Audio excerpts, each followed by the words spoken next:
നമുക്ക് ഇറാനി പോൾ ഉണ്ടാക്കാം. അതിന് വേണ്ടിയിട്ട് ചിക്കന് ചെറുതായി കട്ടാക്കിയത്, ഇഞ്ചി വെളുത്തുള്ളി പേസ്റ്റ്, പിന്നെ ഉപ്പ് ആവശ്യത്തിന്, മുളക് പൊടി, കുരുമുളക് പൊടി, മഞ്ഞൾപ്പൊടി, ഗരം മസാല, സുർക്ക ഇതൊക്കെ ചേർത്തിട്ട് നല്ലതുപോലെ ഒന്ന് മിക്സ് ആക്കിയിട്ട് ഇതൊന്ന് മാറ്റി വെക്കാം. പിന്നെ ഒരു മിക്സി ജാർ എടുക്കാം.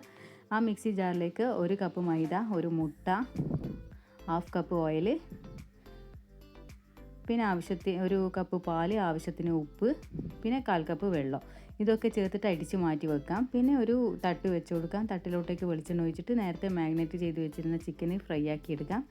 അത് ഫ്രൈ ആക്കി മാറ്റി വെച്ചിട്ട് അതിലേക്ക് ഒരു സവാള ചെറുതായി കട്ടാക്കിയത് ഇട്ട് കൊടുക്കാം. ഇഞ്ചി വെളുത്തുള്ളി പേസ്റ്റ് ഇട്ട് കൊടുക്കാം. ഉപ്പ് ഇട്ട് കൊടുക്കാം. മുളക് പൊടി ഇട്ട് കൊടുക്കാം.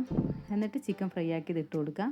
പിന്നെ തക്കാളി ഇട്ട് കൊടുത്താൽ നല്ല ടേസ്റ്റ് ആട്ടോ, നല്ലതുപോലെ വഴന്ന് കിട്ടണം. പിന്നെ കുരുമുളക് പൊടിയും ഗരം മസാല ഇട്ട് മാറ്റി വെക്കാം. പിന്നെ ഒരു തട്ട് വെച്ച് കൊടുക്കാം. ബാറ്റർ ഒഴിച്ച് കൊടുക്കുക. ഓയിൽ ഒഴിച്ചിട്ട് ബാറ്റർ ഒഴിച്ച് കൊടുക്കുക. മസാല ഇട്ട് കൊടുക്കുക. ബാറ്റർ ഒഴിച്ച് കൊടുക്കുക. പിന്നെ അതിലോട്ടേക്ക് മയോണൈസും കൂടി ഒഴിച്ച് കഴിഞ്ഞാൽ നമ്മളുടെ